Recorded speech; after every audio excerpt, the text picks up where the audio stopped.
Assalamualaikum warahmatullahi wabarakatuh. Kami dari kelompok 8 Partikulsi Digital akan menjelaskan modul 4 percobaan 1. Untuk itu perkenalkan, saya Fadila Amanda dengan NIM 2110952331. Saya Farizi Thomas dengan NIM 2110951031. Saya Endro Ahmadiansyah dengan NIM 2110952012. Saya Dimas Wisnu Mahendra dengan NIM 2110951035.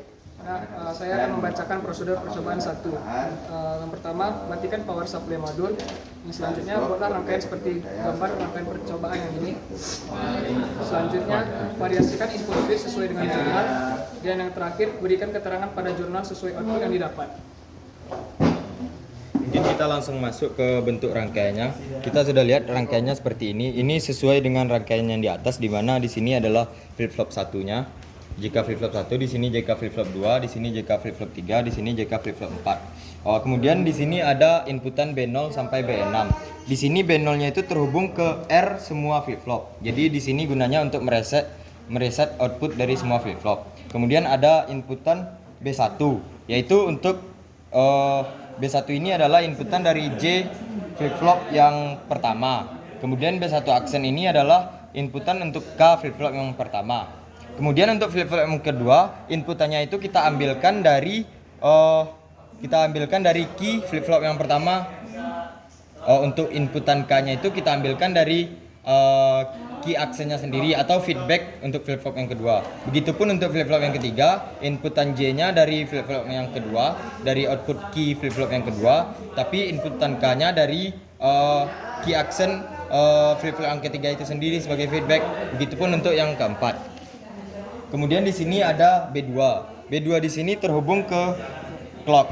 Bukan ke clock, terhubungnya ke gerbang N, dan gerbang N ini ada inputan dari clock. Jadi di sini itu untuk mengatur inputan clocknya. Kalau kita langsung hubungkan ke clock, nanti clocknya tidak bisa kita matikan atau kita hidupkan.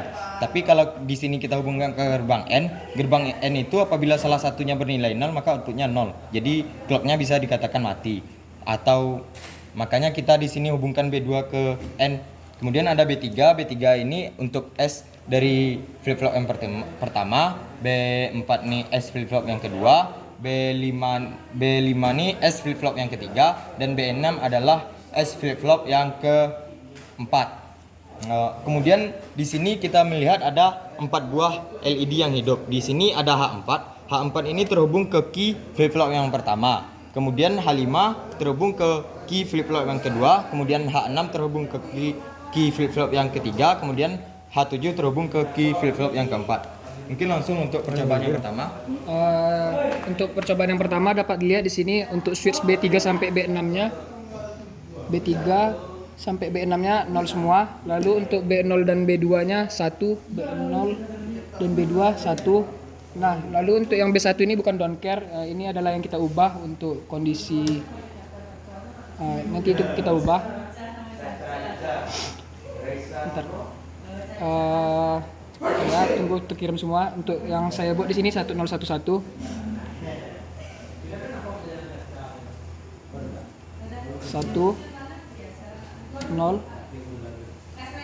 1 1. Maka dia akan terkirim secara bergiliran dari kanan ke kiri.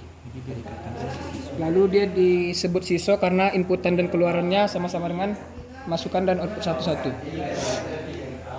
Selanjutnya untuk kondisi yang kedua yaitu B3 sampai B6-nya 0 dan B1-nya yang akan kita ubah. B0-nya 1 dan B2-nya terhubung pada clock untuk menyimpan data nantinya. Di sini kita akan mengirim data 110.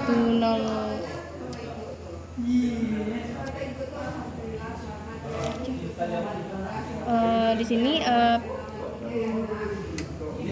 datanya akan terkirim 1 dan outputnya akan serentak, maka disebut SIPO.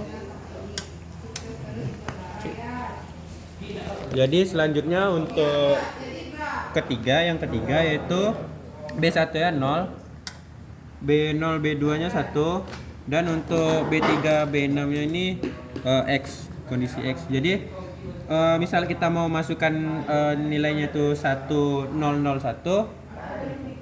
jadi kita langsung saja mengaktifkan B3 dan B6 nya secara bersamaan. dapat kita lihat B3 B6-nya tadi dia masuk secara serentak. Jadi langsung kita matikan. Jadi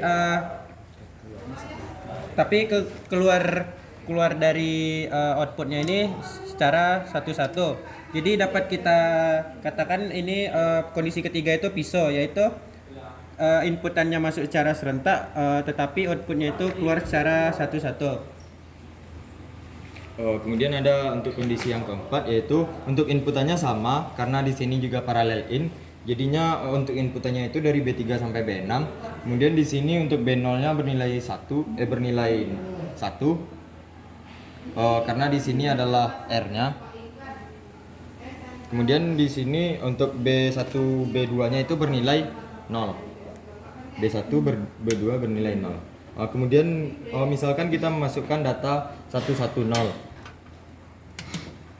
Maka di sini sudah terkirim.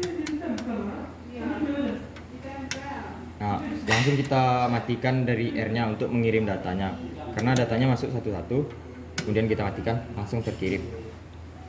Makanya itu disebut paralel in dan paralel out karena datanya sama-sama masuk dan sama-sama keluar. Artinya hanya membutuhkan satu clock untuk mengirim data dan untuk memasukkan data dan mengirim data. Sekian dari penyampaian kelompok 8. Lebih kurangnya kami mohon maaf. Wassalamualaikum warahmatullahi wabarakatuh.